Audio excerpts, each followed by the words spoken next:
What's going on, guys? This is RJ Game News USA, and I'm going to be as open and honest and candid as I can be about this video. I'm going to talk about Big Mouth, and this is more or less a review of the final season, but you could almost essentially say this is the review of the entire series. Because what I felt about Big Mouth in this final season wasn't very far off from how I felt about Big Mouth during its entire runtime, looking back on it. So if you like this kind of content, please stick around and subscribe. And let's jump right into it.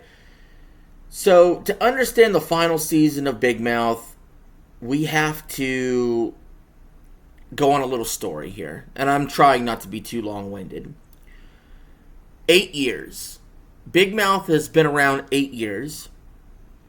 And when the first season dropped, my initial reaction was, this is wild. This is totally wild. This is this generation's South Park.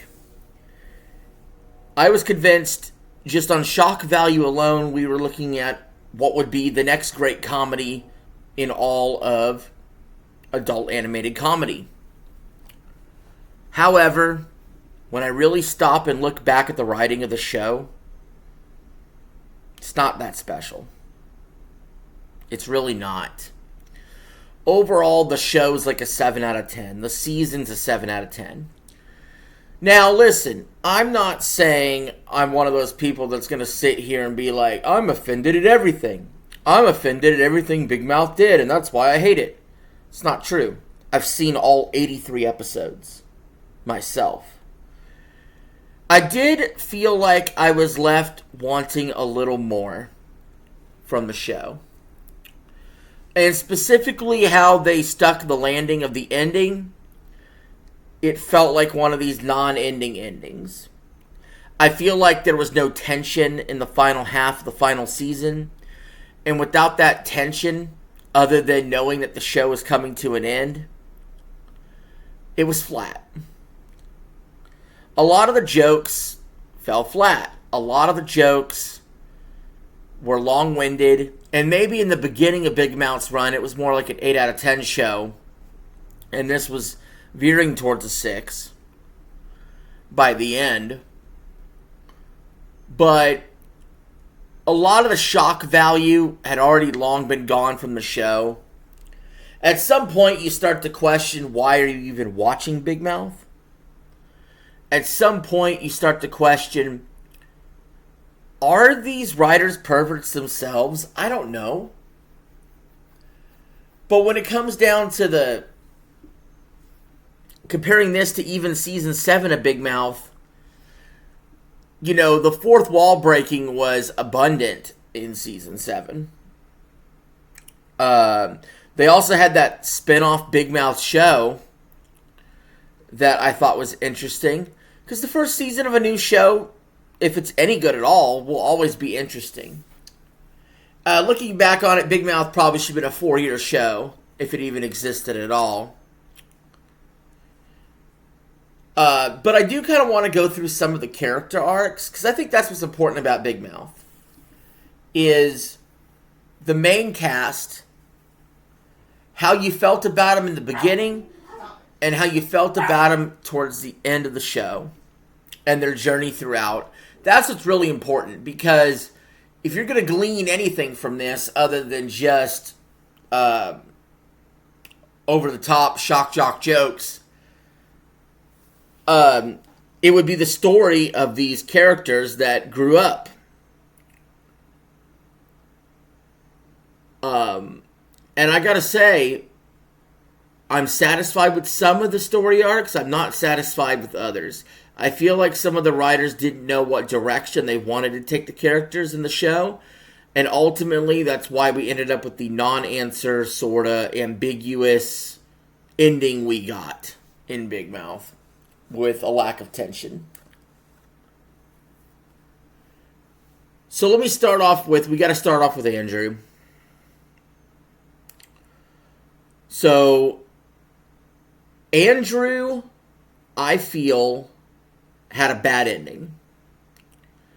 I feel like he was a perv when the show started. He was a perv when the show ended. And actually, if anything, more of a perv when the show ended.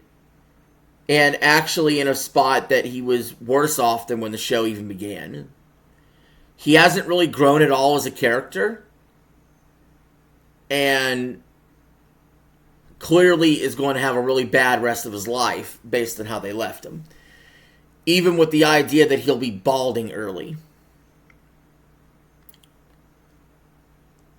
I think Nick, however, on the opposite end of the spectrum, Nick got a really good ending.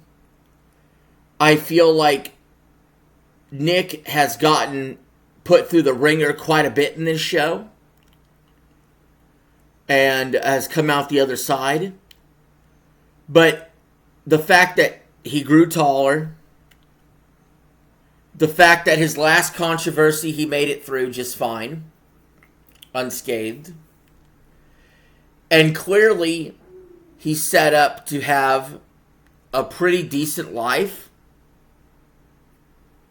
way better than Andrew's. Although they're friends right now. We'll never know how long that friendship lasts, though, obviously. We get to Missy's story arc. I'm very encouraged by Missy's story arc because, actually, probably the most encouraged. Because, like Nick, she went through a lot of shit and she came out the other side good. But where Missy really excelled was she got out of her shell. She was in a total shell. Even going into this last season, when she was being homeschooled, she was in a complete and total shell. Didn't know what to do with herself. But she got into the robotics club. She got a boyfriend. She stood up to her parents. Her parents gave her space and stopped helicoptering over her. But she also grew a newfound love for her parents as well, and respect for her parents too. And I think she got left in a really good spot. Jesse, on the other hand, I'm mixed about. There's certain aspects about Jesse that I liked towards the end. She completely defeated the depression kitty and the anxiety mosquito. And she had a hopeful future ahead of her. I feel like Camden was oddly missing a lot from the last episode itself. I feel like Jesse's parents' issues never got resolved in any significant way, which sucks. Overall, I still think a positive experience for Jesse, just not as much as Nick or Missy. Matthew also had a pretty positive experience. I thought one of the funnier things in the season was Matthew's dad acting weird. Because we've seen Nick's dad and mom act really weird the whole series. But Matthew's dad acting weird was kind of funny. And then we get to Lola and Jay. I think it kind of sucked that Lola broke up with Jay right before the end of the show, we'll say. Sorry, huge spoiler there. Didn't mean to.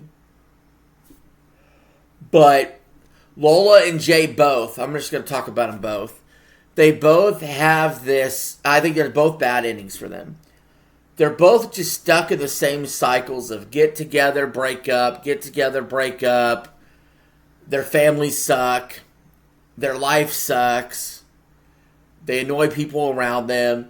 No growth from episode 1 to episode 8.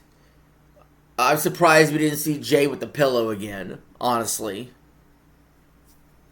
But almost no growth whatsoever with those characters. So I said, and that's really the core 6, right? That's really the core 6 characters of Big Mouth. There's other characters. You know, a lot of the side characters didn't really grow or change or evolve at all. I felt like characters like Nick's siblings were put on the back burner. The coach was put on the back burner. A lot of side characters are put on the back burner. They introduced some new characters like Camden. But honestly, a lot of the side characters are going to be pretty forgettable.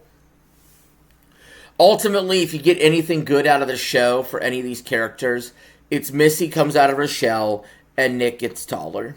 That's the good news. That's the good news. And Jessie gets a little more confident in herself. That's what's good. So, if you guys been watching Big Mouth the whole time, I don't know if it was worth it or not.